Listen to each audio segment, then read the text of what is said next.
welcome back to my channel The Story Girl. Today we are gonna learn about The Axe by R.K.Narayan. Velan was perfectly contented and happy. He demanded nothing more than life. As far as he could see, the people in the big house too seemed to be equally at peace with life. One saw no reason why these good things should not go on and on forever, but death crept around the corner. One midnight he was awakened and told that the master was dead. What is to happen to the garden and to me? The sons and the no good, he thought at once, and his fears proved to be not entirely groundless. The sons were no good, really. They stayed for a year more, quarreled among themselves, and went away to live in another house. A year later, some other family came in as tenants. The moment they saw Velen, they said, "Old gardener, don't be up to any tricks.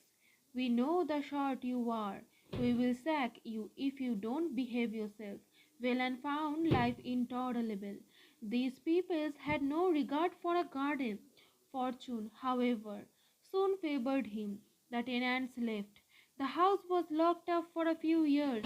Occasionally, one of the sons of the late owner came round and inspected the garden. Gradually, even this ceased. They left the keys of the house with Valen.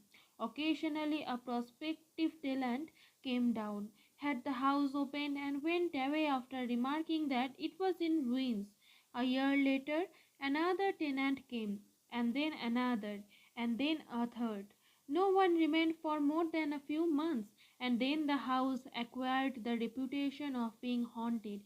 Even the owners dropped the practice of coming and seeing the house. Velan was very nearly the master of the house now. The keys were with him. He was also growing old. When the mood seized him about once a year, he opened the house and had the floor swept and scrubbed. But gradually he gave up his practice. He was too old to bother about these things. Years and years passed without any change. It came to be known as the ghost house, and people avoided it. Phelan found nothing to grumble about in this state of affairs. It suited him excellently. But one day a car sounded its horn angrily at the gate. Phelan hobbled up with the keys. "Have you the keys? Open the gate," commanded someone in the car. "There is a small side gate," said Valen meekly. "Open the big gate for the car." Valen had to fetch a spade and cleared the vegetation which blocked the entrance. The gates opened on rusty hinges, creaking and growing. They went round the garden and said, "We have to clear every bit of this jungle. All this will have to go." Some mighty person looked Valen up and down and said, "You are the gardener, I suppose. We have not much use for a garden now. All the trees except half a dozen on the very boundary of the property will have to go." A week later, one of the sons of his old master came and told Valen, "You will have to go back to your village, old fellow. The house is sold to a company. They are not going to have a garden. They are going to build small houses by the score without leaving a space even for a blade for glass." There was much bustle and activity, much coming and going, and Velan retired to his old hut. When he felt tired, he lay down and slept. At other times, he would went round to the garden and stood gazing at his plant. He was given a fortnight's notice. Even moment of it seemed to him precious. He would have stayed till the last second with his plants.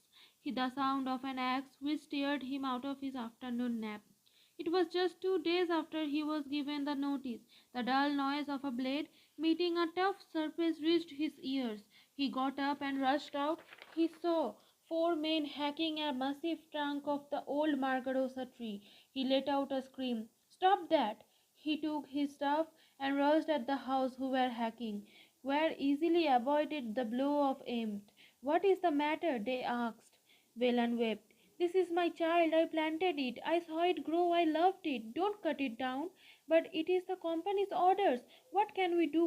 We shall be dismissed if we don't obey, and someone else will do it." Velan stood thinking for a while and said, "Will you go at least to meet this good turn? Give me a little time, please.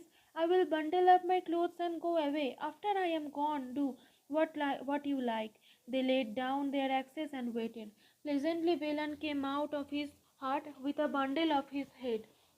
He looked at the tree cutters and said, "You are very kind to an old man. You are very kind to wait." He looked at the Margarosa and wiped his eyes.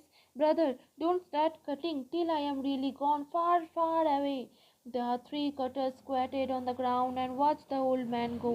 Nearly half an hour later his voice came from a distance, half indistinctly. "Don't cut yet. I am still within hearing. Please wait till I am gone farther."